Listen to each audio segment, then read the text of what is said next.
Aleluia, aleluia, aleluia. Deus é muito bom, amém, irmãos? O Senhor é bom, aleluia. Quero te falar, eu estou muito feliz, porque diante de tudo isso que está acontecendo, a igreja do Senhor está viva, a igreja do Senhor está forte, estamos vivendo dias de poder, muitos irmãos estão buscando ao Senhor, e eu tenho visto coisas extraordinárias acontecer.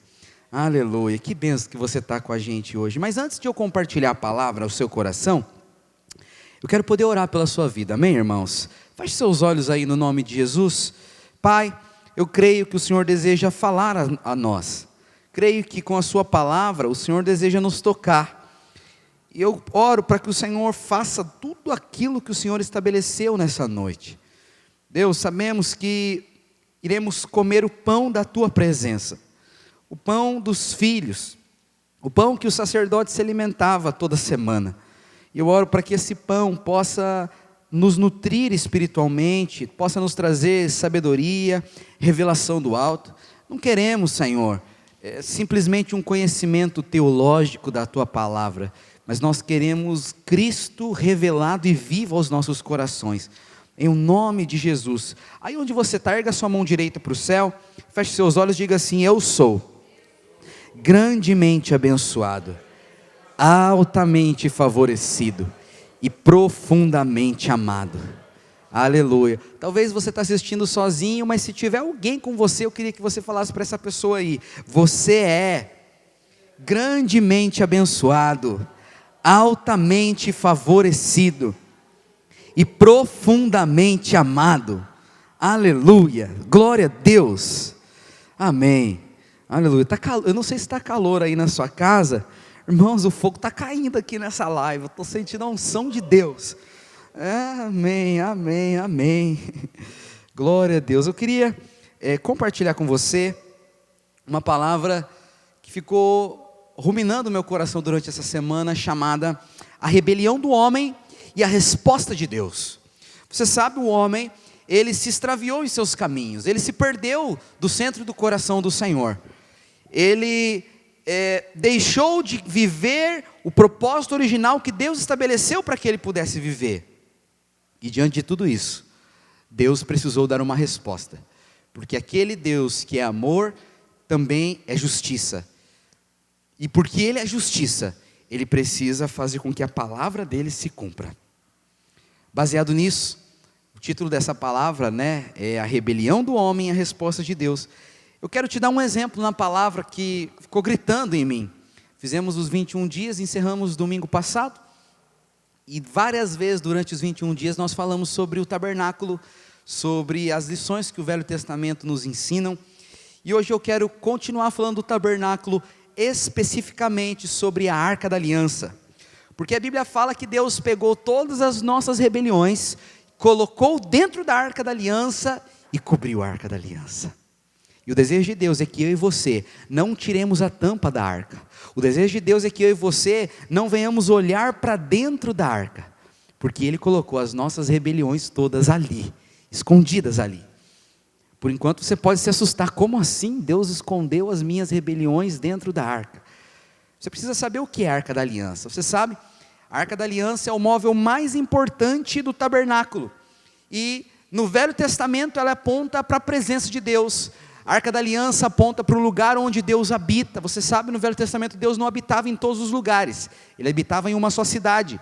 Naquela cidade Ele não habitava em todos os bairros, Ele habitava em um bairro só. Naquele bairro Ele não habitava em todas as casas, Ele habitava numa casa apenas. E naquela casa, não era na casa inteira, era dentro de um cômodo, e dentro daquele cômodo não era em todo o cômodo, era dentro de um móvel. Esse móvel se chamava a Arca da Aliança. Aleluia! E a Arca da Aliança fala do próprio Jesus. Todas as vezes que eu falar aqui sobre a Arca da Aliança, eu quero que você lembre de Cristo. Por quê? A Arca da Aliança era um móvel feito todo em madeira de acácia. Você sabe, na Bíblia, a madeira, ela aponta para a natureza humana. E a madeira de acácia é uma madeira muito forte, muito rígida, muito firme. Então ela aponta para a mais pura força do homem. Cristo, quando veio em terra, Ele era 100% homem.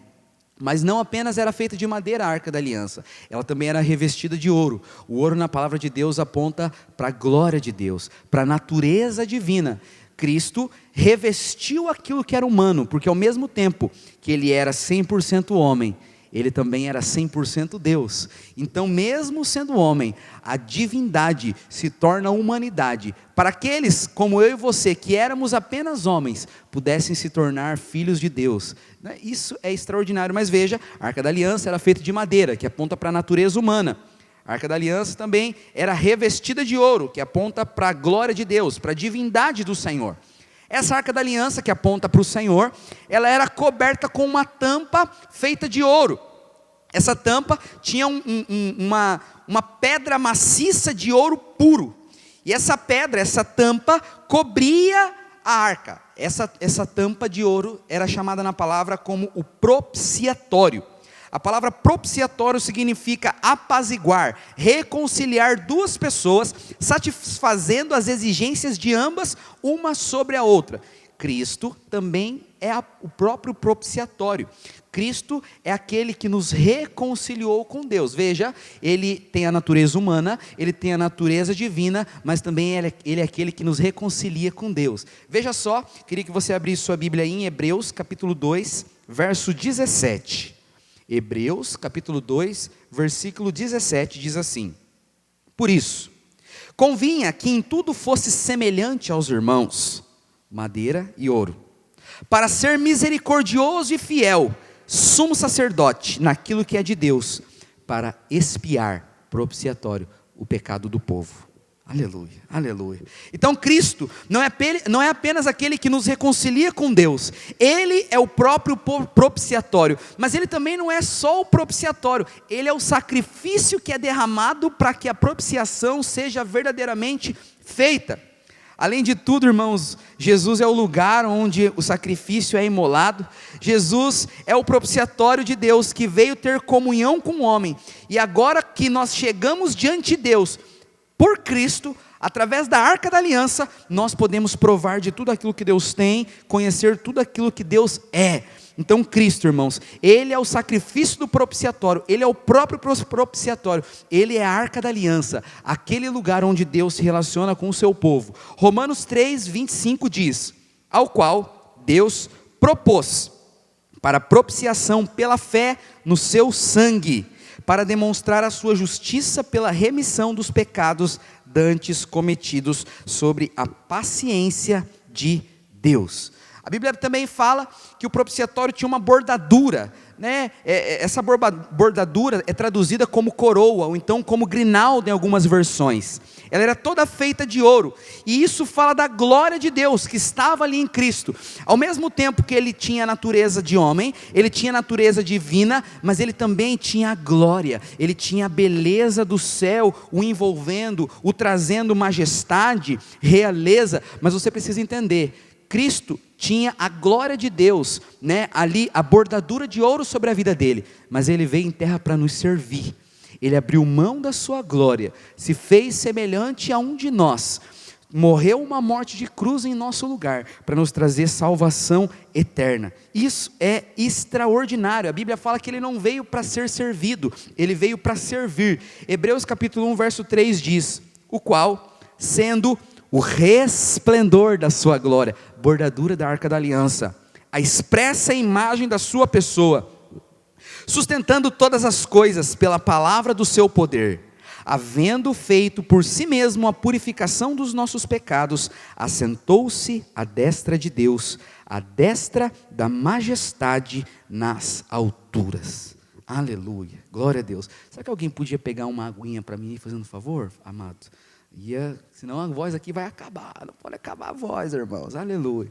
Veja, então essa era a Arca da Aliança, apontava para o próprio Senhor Jesus, para a natureza de Deus. Mas você precisa lembrar, esse era um móvel onde Deus se relacionava com o homem, e dentro da Arca da Aliança tinham três coisas. Queria que você pegasse sua Bíblia aí, Hebreus capítulo 9, versículo 4. Hebreus 9, versículo 4. Três coisas estavam dentro da Arca da Aliança.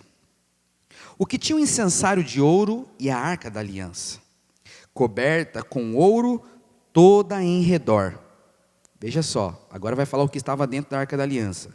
Em que estava um vaso de ouro com o maná, a vara de Arão que tinha florescido e as tábuas da aliança. Veja, essas 3 coisas, pode trazer aqui, amado, pode trazer, não tem problema não. Vamos lá, vamos colocar aqui. Obrigado. Glórias, aleluia, homem de Deus. Veja, 3 coisas estavam dentro da Arca da Aliança. A Bíblia fala que era o pote com o maná, as tábuas da aliança, né, as tábuas do Velho Testamento, ali onde que Deus escreveu a lei pétrea, e também a vara de Arão que floresceu. Quero falar rapidinho aqui sobre cada uma dessas 3 coisas. Então, primeiro, nós falamos ali sobre as tábuas da aliança, ou então as tábuas da pedra, ou então as tábuas da lei. Em primeiro lugar, as tábuas da lei representam o caráter de Deus. Porque quando você conhece a lei, você conhece quem Deus é. Não teria condição de você saber quem o Senhor é, se você não conhecesse a sua palavra. Você só sabe quem é o Senhor, quando você ouve falar da lei do Senhor. Então as tábuas representam que tipo de Deus Ele é. Veja, Gênesis capítulo 1, ficamos sabendo que Deus é o Criador de todas as coisas. Mas nesse capítulo não ficamos sabendo que tipo de Deus Ele é. Não sabemos em Gênesis se Deus é amor, se Deus é ódio, se Deus é trevas, se Ele é luz, se Ele é santo, se Ele é injusto. Não sabemos. Sabemos em Gênesis que Ele é o Criador. Mas quando Ele dá as tábuas da lei, nós sabemos qual é o caráter dEle. Sabemos que Ele é um Deus santo, que não ama a morte, que não ama a injustiça, que não ama o pecado, que não ama a desonra. Então, pelas tábuas da lei, nós conhecemos o caráter de Deus. A lei foi dada para que pudéssemos saber que tipo de Deus é o nosso Deus. Mas por um outro lado, a lei também mostra a religião, a nossa fragilidade, a nossa fraqueza em cumprir a vontade de Deus. Quero te falar, a lei não foi dada para ser cumprida, a lei foi dada para revelar que nós não podemos cumprir e precisamos de um Salvador. Por causa da lei, nós conhecemos a rebelião que o homem cometeu contra o caráter de Deus. As tábuas da lei, então, representam a rebelião do homem contra o caráter, contra o coração, contra quem Deus é. Lembre-se, as tábuas estavam dentro da arca. As tábuas estavam dentro da arca. Segundo item que estava dentro da Arca da Aliança era a vara de Arão que floresceu. Em primeiro lugar, você precisa entender, essa vara simboliza a escolha de Deus.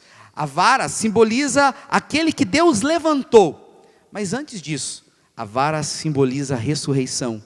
Porque a Bíblia diz que quando Deus manda Moisés e Arão separarem uma vara de amendoeira, eles precisavam cortar a vara. O povo estava ali contestando se Arão tinha verdadeiramente ou não que ser levantado por Moisés. Eles diziam, será mesmo que Deus levantou Arão?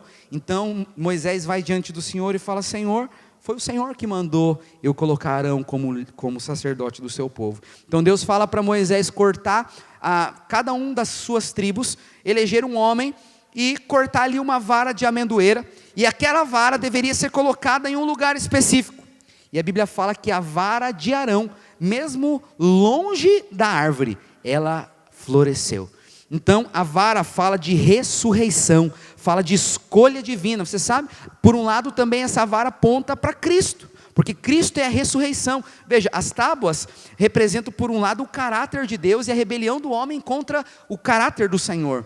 Da mesma forma, a vara, ela também revela Cristo, ela representa o próprio Senhor, que venceu a morte, que ressuscitou, que não depende da vida dessa terra, que não depende da força dessa terra para ser vivo e para frutificar. Eu profetizo, irmãos, assim como aquela vara que floresceu, mesmo estando fora da árvore, mesmo estando fora do contato com a terra, você não precisa dessa terra para sobreviver. Você é um cidadão celestial, que precisa simplesmente da vontade do céu estabelecida na sua vida, e quando quando você entende que o céu é a sua natureza, que do céu vem a vida para que você possa frutificar, você vai ser abençoado no nome de Jesus. Aleluia. Mas veja, não é isso que eu quero falar, não é isso que eu quero falar, porque a vara floresceu num contexto em que o povo estava murmurando contra a escolha de Arão. Então veja, Deus pega aquela vara que floresceu e coloca dentro da arca. Aqui, a vara representa a rebelião dos homens contra o eleito de Deus, contra a liderança que Deus colocou. Os homens diziam: nós não queremos esse líder que o Senhor nos deu. Mas Deus fala: eu levantei Arão, e essa vara é a prova que eu escolhi esse homem para liderar vocês. A vara representa a rebelião dos homens contra aquele que Deus escolheu. Isso é muito sério. Representa a rebelião contra a liderança. É muito sério quando nós nos levantamos contra aqueles que Deus levanta. É muito sério quando nós rejeitamos aquele que o Senhor aceita. Não caia nesse erro, não caia nesse erro. Terceiro item que estava dentro da arca era o pote com o maná. Era o maná que foi escondido. É claro, você sabe, o maná aponta para Jesus. O maná fala do próprio Cristo. A Bíblia diz que Ele é o pão que desceu do céu. Ele é o cumprimento das Escrituras. Ele é aquele que é o verdadeiro maná, aquele que veio na terra para nos trazer alimento espiritual, aquele que nasceu da virgem para ser o nosso conteúdo, para ser aquele que vai nos trazer alegria, que vai nos saciar. Você sabe, todo homem dentro de si tem um vazio que é exatamente do tamanho perfeito do amor de Deus. Então Jesus é o pão que nos traz vida, Jesus é o pão que nos alimenta. Tem uma música, talvez, não sei se você conheça, do Ministério Ouvir e Crer, que a Bíblia, é maravilhosa, que ela diz assim: Tu és o pão que me alimenta, água viva que me... Não estou aqui para cantar. Quer dizer, eu ministrei o louvor, né, irmão? Mas não estou aqui para cantar agora, estou aqui para pregar. Aleluia. Então veja, o maná aqui aponta também para Jesus. Mas por que Deus colocou o maná dentro da arca? A Bíblia fala que o maná ali era o pão dos anjos. Salmo 78, verso 25, diz que aquele maná era o pão dos anjos. Mas quando Deus mandou o povo comer do maná, é interessante, antes de eu falar isso eu quero te falar. 40 anos o povo comeu desse pão. Durante 40 anos eles foram alimentados.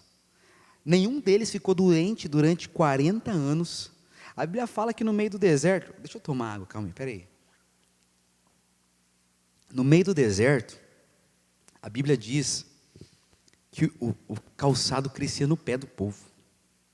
Todo dia, sem eles trabalharem, Deus mandava suprimento. Deus todos os dias renovava as misericórdias dele. Mas a Bíblia fala que o povo, puxa vida, o povo dizia que aquele maná era sem valor. Números capítulo 21, verso 5 diz que o povo olhou para o maná e falou assim: nós estamos cansados de comer esse pão vil, pão inútil, pão sem valor, pão sem gosto, pão insosso. Ainda que o maná represente Cristo, que é o pão da vida, o maná também representa a rebelião do homem contra a provisão de Deus. Veja, eles rejeitaram aquilo que Deus deu. Eles rejeitaram o milagre que o Senhor colocou para eles receberem. É assustador. Então esses 3 itens falam sobre a rebelião completa do homem diante de Deus. Primeiro lugar, fala sobre a rebelião do homem contra quem Deus é. Segundo, a rebelião do homem contra a vontade de Deus. E terceiro, a rebelião do homem contra a provisão, o suprimento do céu.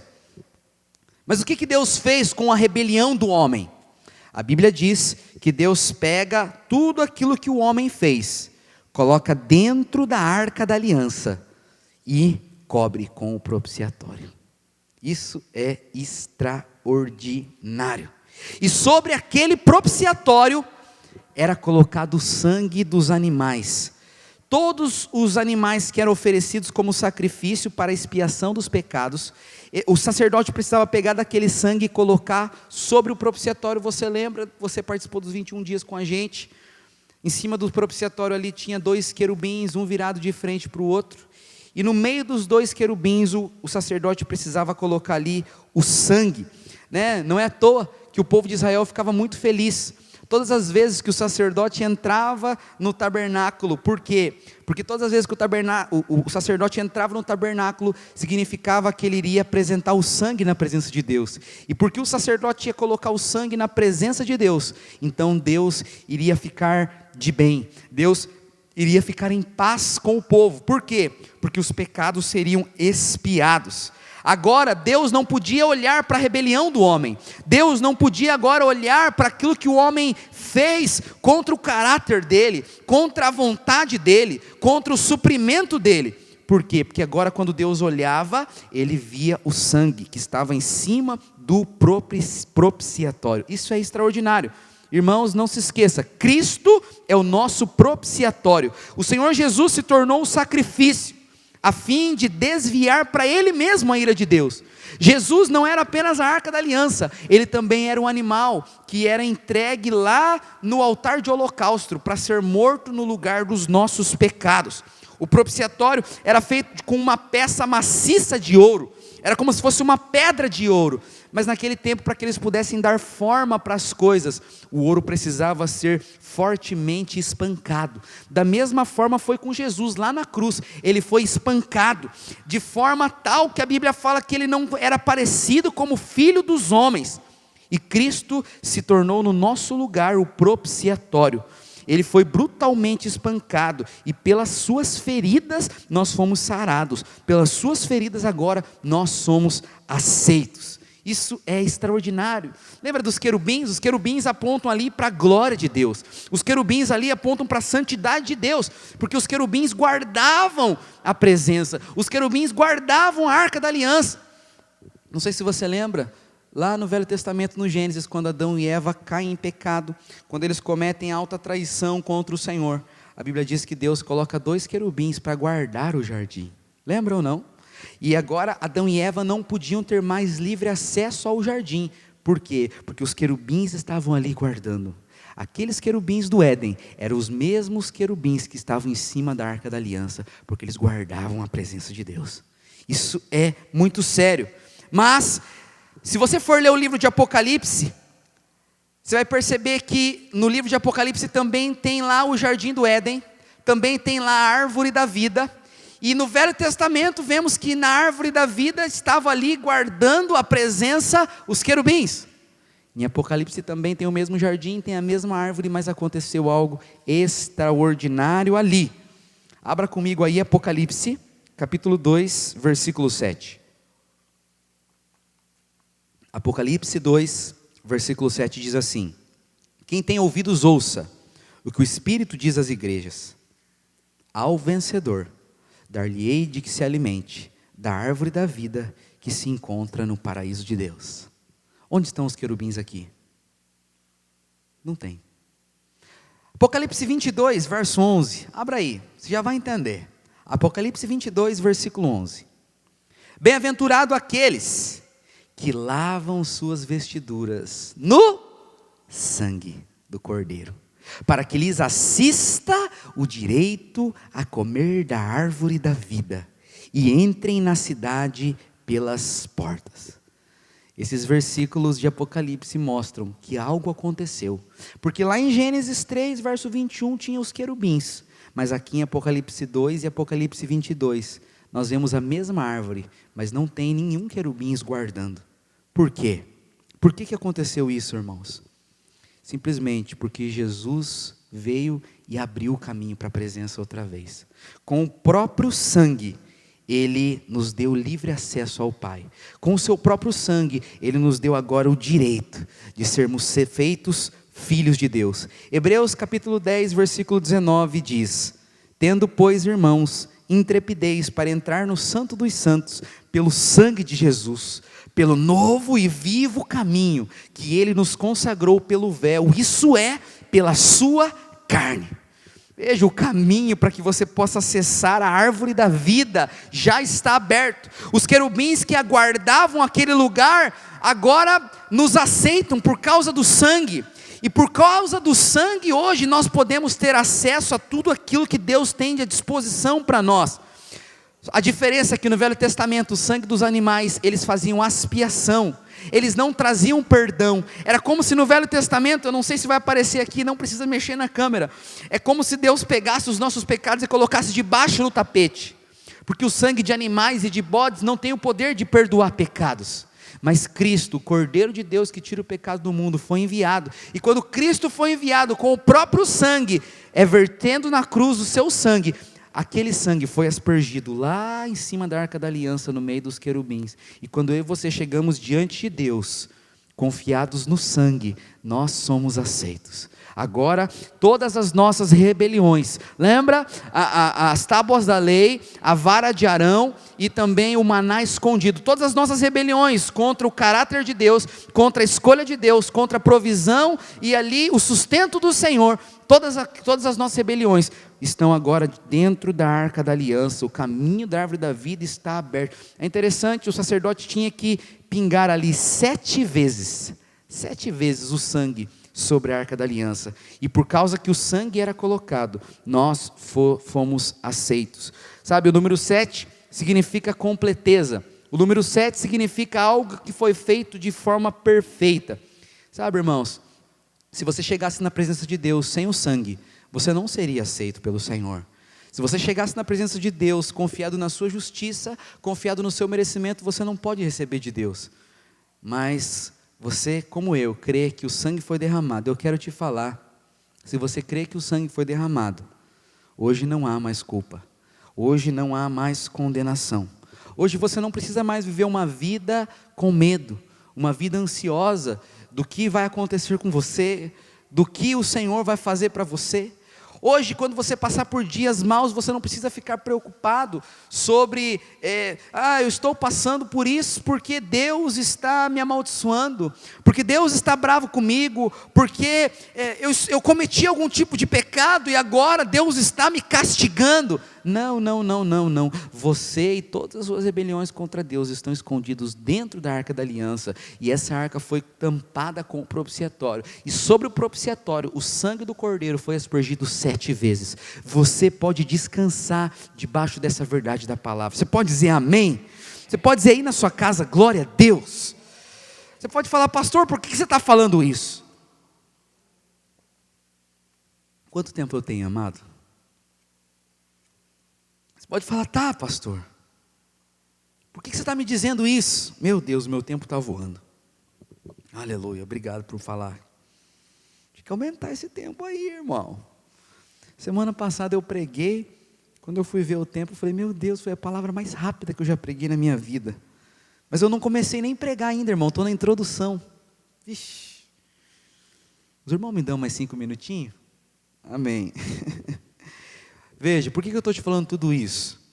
Porque hoje você deveria descansar nesse perdão completo de Jesus. Você deveria estar escondido dentro da Arca da Aliança. Você não deveria ficar olhando para dentro da arca. Você não deveria mais ficar olhando para os seus pecados, olhando para as suas crises, para as suas quedas, para as suas rebeliões. Eu não estou dizendo para você viver uma vida de pecado, longe da vontade de Deus e contra o coração de Deus. Não estou te dizendo isso. Mas eu estou te dizendo que eu e você que cremos, fomos perdoados por causa do sangue. E como profeta do Senhor eu quero dizer, não olhe dentro da arca. Não fique olhando para aquilo que Deus tampou. Não fique querendo ver aquilo que o Senhor não quer ver. Porque se Deus colocou uma tampa sobre as nossas rebeliões, significa que Ele quer se relacionar conosco de outra maneira. Se tem alguém perto de você, fala para ele parar de conversar aí atrás e falar assim, o Senhor tampou as nossas rebeliões. Fala para ele, o Senhor tampou as nossas rebeliões. E quando Ele olha para nós, Ele vê apenas o sangue. Se o Senhor não quer ver os nossos pecados, fala para ele aí, se o Senhor não quer ver os nossos pecados, você também não deve ficar olhando. Fala assim, se o Senhor tampou os nossos pecados com o propiciatório, fala para ele, você não deve tirar a tampa e olhar para dentro da arca. Balança essa pessoa que está do teu lado e fala assim, não olhe para dentro da arca. Se você não está sozinho, Eu queria que agora você comentasse essa live e escrevesse assim: eu não vou olhar dentro da arca. Sabe por que eu te falo isso? Porque alguém olhou. A Bíblia fala que alguém tirou a tampa da arca e olhou. Lá em 1 Samuel capítulo 6, a Bíblia fala que os homens estavam levando a arca da aliança de uma forma errada, fora da vontade de Deus. Não deu muito certo o plano que eles estavam tendo. E você sabe, era muito perigoso você fazer aquilo que Deus ordenou de uma forma como Ele não disse. Infelizmente, quando alguns homens, lá os moradores de Bet-Semes, ou Bet-Seróis, dependendo da sua versão, a Bíblia diz que eles estavam levando a arca, e de repente tiraram a tampa. Só que o próprio Deus tinha dito que jamais, em hipótese alguma, a tampa do propiciatório deveria ser levantado.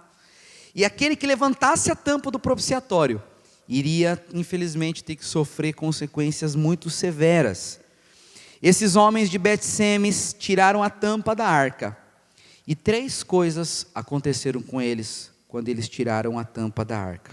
Em primeiro lugar, a Bíblia fala que muitos deles choraram, porque houve morte, houve tristeza, houve choro, lamento, porque muitos morreram. Na verdade, a Bíblia fala que muitos homens, porque olharam dentro da arca, acabaram morrendo. Isso trouxe profunda tristeza.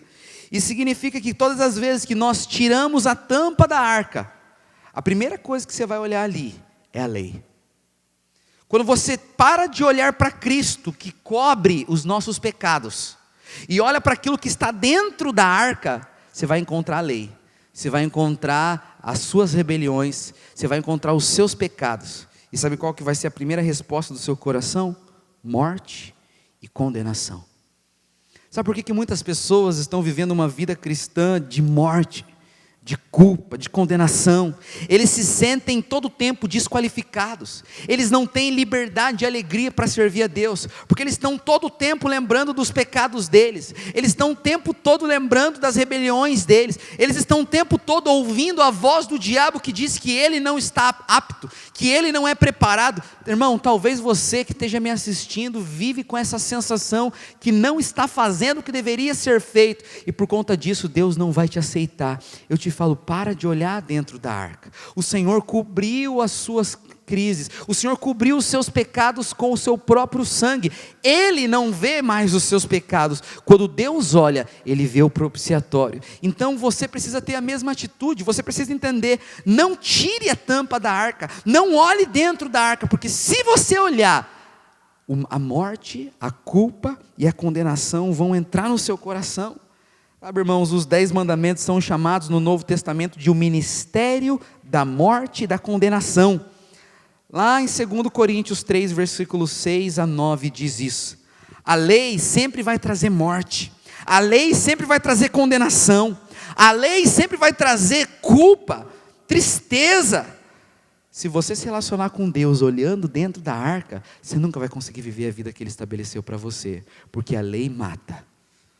Mas eu quero te falar, a graça vivifica, a graça te levanta. Quando você olha para o propiciatório, você vê Cristo. Quando você olha para Cristo, você vê o sangue. E quando você olha para o sangue, você percebe que agora os querubins não vão mais te impedir de provar do que Deus tem. Ah, meu irmão, você precisa aprender a chegar na presença de Deus confiado no sangue.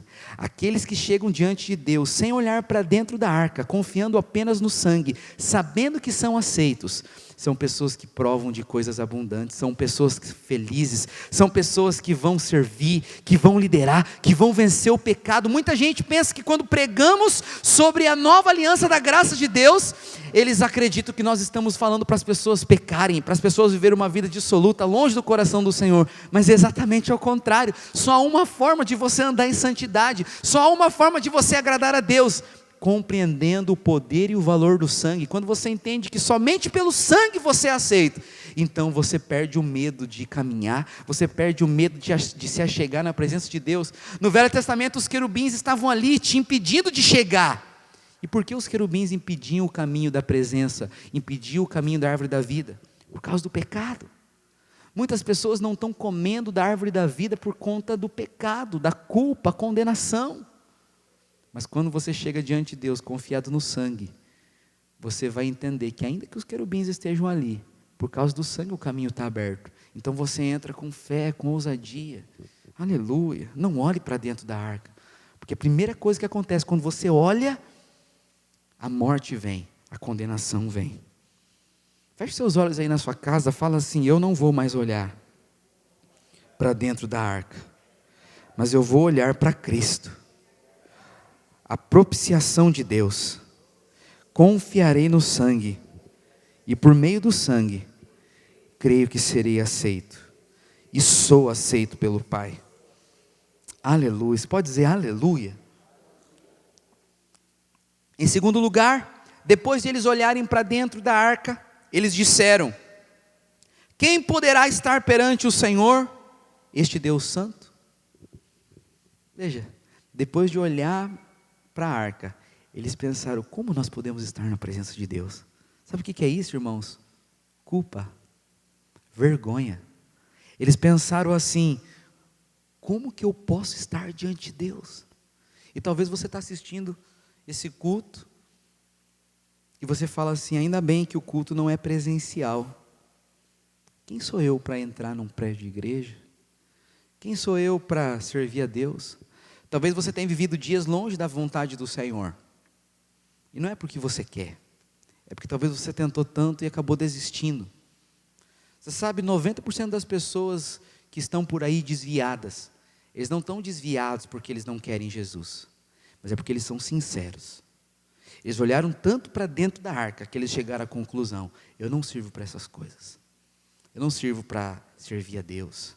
Eles olham para nós, que estamos firmes, que estamos em pé, e pensam: esses são bons. Ou então eles olham para nós como fariseus, apontam o dedo para nós dizendo que somos religiosos. Eles olham para os pastores e falam: esses são mercenários. Por quê? Porque todo o tempo eles estão olhando para dentro da arca. Sabe, irmão, sempre que você olhar para dentro da arca, você vai se sentir incapaz. Porque o padrão da lei é muito alto. O padrão da lei não pode ser atingido por mim e por você. Por conta do pecado, por conta ali das nossas rebeliões, você vai se sentir condenado. E quando você começa a ter consciência da condenação, consciência do pecado, irmãos, o diabo vai te acusar, o diabo vai te matar por dentro. Quando o ser humano entende a necessidade que o pecado tem que ser pago, porque todos nós temos isso em nós. O pecado traz sobre nós a consciência de pagamento. O pecado traz sobre nós aquele negócio de alguém tem que pagar pelo erro. Nós temos uma dificuldade natural de compreender as verdades do Espírito. E quando você tem consciência apenas do pecado e não do perdão, você vai estar constantemente pensando: alguém tem que pagar. Então quando você peca, você sempre fica se sentindo mal, sujo, inferior, porque você fala assim: eu preciso pagar. Muita gente às vezes está sofrendo com doenças, enfermidade, depressão, tristeza, fraqueza, desânimo, pobreza, portas fechadas. E muitas pessoas estão passando por esse tempo de crise, de luta, de sofrimento, e eles acreditam: eu tenho que passar por isso, porque eu estou colhendo tudo que eu plantei lá atrás. Veja, essa é a sensação de condenação. E às vezes as pessoas acabam descontando esse sentimento de alguém tem que pagar, descontam nos filhos, descontam no marido, descontam na esposa. Muitas vezes a pessoa se torna realmente doente, ela fica se autopunindo. Sabe de onde vem a depressão? É o excesso do passado. A pessoa se pune tanto por aquilo que ela não fez, por aquilo que ela deixou de fazer, que ela acaba trazendo essas marcas. Ela caminha com um peso nas costas. Mas eu quero te falar, se você tem vivido dias de depressão, eu estou aqui para te dizer: o Senhor cobriu a arca, e o sangue foi derramado sobre o propiciatório. Você não precisa viver dias de tristeza, você não precisa mais ficar com essa consciência de culpa. Tenha consciência de perdão, Compreenda que o Senhor te perdoou. Creia que o Senhor ali na cruz satisfez todas as exigências do Pai. E por conta do propiciatório, o próprio Cristo derramou o sangue para que você pudesse ser aceito. Ele pagou o preço pelos seus pecados. E porque Jesus pagou o preço pelos seus pecados, eu quero te falar, irmãos, não tem como pagar de novo. Esses dias o irmão me perguntou, hoje é domingo, eu fui na casa dele na quinta. E o irmão sentado na mesa e disse para mim: pastor, qual é a diferença da lei e da graça? Eu tentei explicar, ele não entendia. O meu tempo já acabou, mas eu vou terminar. Eu falei para ele: irmão, vou te dar um exemplo para você entender a lei e a graça. Imagine que você tinha uma dívida muito grande para ser paga. E todos os meses você tinha que trabalhar duro para conseguir pagar. Você tinha um carnê, 48 vezes. Todo dia 10 esse carnê vencia. Na maioria das vezes, ou melhor, quase sempre, no dia do vencimento você não conseguia pagar. E você ficava se sentindo condenado, o pior dos pecadores. Porque a lei dizia que você estava em débito com a justiça. Então Cristo veio, muito rico, próspero, aleluia. Foi até a loja e pagou todos os boletos que estavam no seu nome. Você pode dizer amém? E agora que ele pagou todos os boletos que estavam no seu nome, não tem mais nenhuma dívida para que você venha pagar. Você simplesmente pode desfrutar de tudo que o boleto comprou. E por conta disso, você pode viver feliz. Você pode desfrutar de paz e alegria.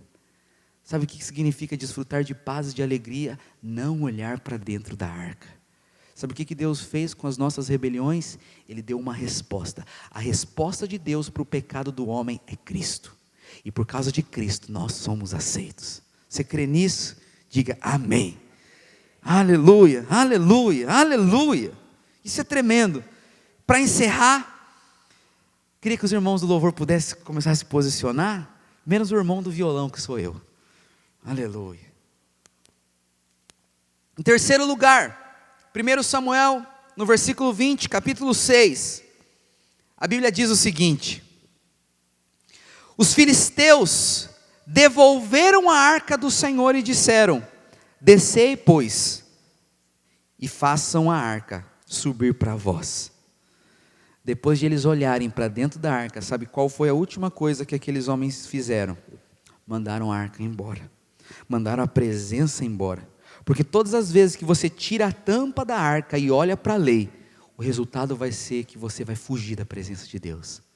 Você não vai querer estar em comunhão, você não vai querer caminhar à vontade do Senhor, porque a culpa e a condenação vão te paralisar. O pecado vai roubar de você a liberdade da presença. Você vai se sentir sujo, desqualificado. Sabe, irmãos, quando o homem comeu do fruto do conhecimento do bem e do mal, quando ele ouviu a voz de Deus, ele fugiu.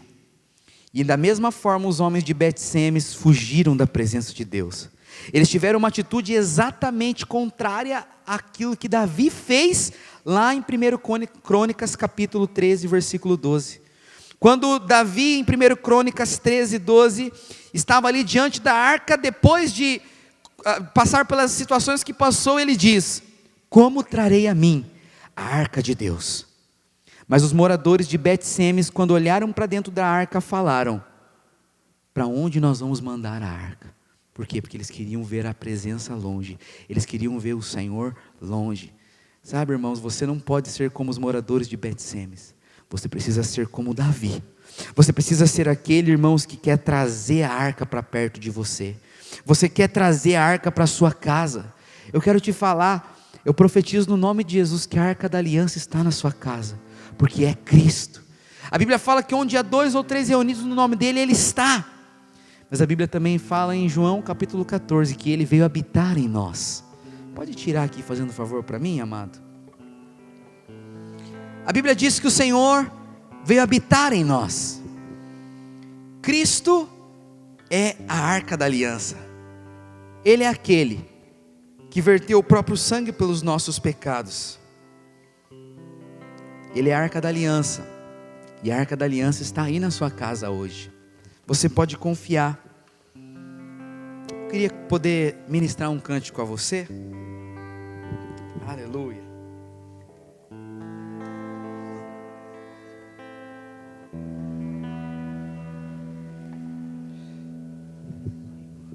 O problema daqueles moradores de Bet-Semes é que eles olharam para dentro da arca. Eles ficaram presos e paralisados com aquilo que Deus não queria que eles olhassem. Mas hoje aí na sua casa talvez você tenha vivido dias onde você está olhando para a arca. Talvez você está vivendo dias de muita tristeza, culpa, condenação. Eu sei que porque muitas vezes nós não estamos reunidos como igreja, muitas pessoas têm dificuldade de viver uma vida ali na presença de Deus, e mesmo que você está tendo mais tempo, às vezes a televisão, a família, propriamente o pecado, acaba levando você a viver uma vida natural, porque agora não tem o culto do domingo, não tem ali o contato físico, é você e Deus e mais ninguém. Talvez você está assistindo esse culto e tenha se sentido pesado, condenado, vivido dias de cansaço, e talvez esse cansaço está te trazendo muitos problemas. Você sabe, o começo da quarentena era uma benção, porque as pessoas falavam: opa, vamos ficar em casa. Mas não é fácil você ficar de manhã, tarde e à noite com o filho, com o esposo, com a esposa. Nós temos um costume, nós temos uma rotina. E quando essa rotina é alterada, o nosso humor é alterado, porque você estava acostumado a ir trabalhar, a focar no trabalho, agora você tem que trabalhar em casa. Os problemas aumentam, você às vezes não consegue ter uma rotina como gostaria de ter, a culpa, a condenação vem. Mas hoje eu estou aqui para te falar, meu irmão, não olhe para dentro da arca, não olhe para dentro da arca. Eu quero orar pela sua vida em nome de Jesus. Senhor, eu creio que o Senhor cobriu os nossos pecados, e agora, Deus, todas as nossas falhas, todas as nossas transgressões,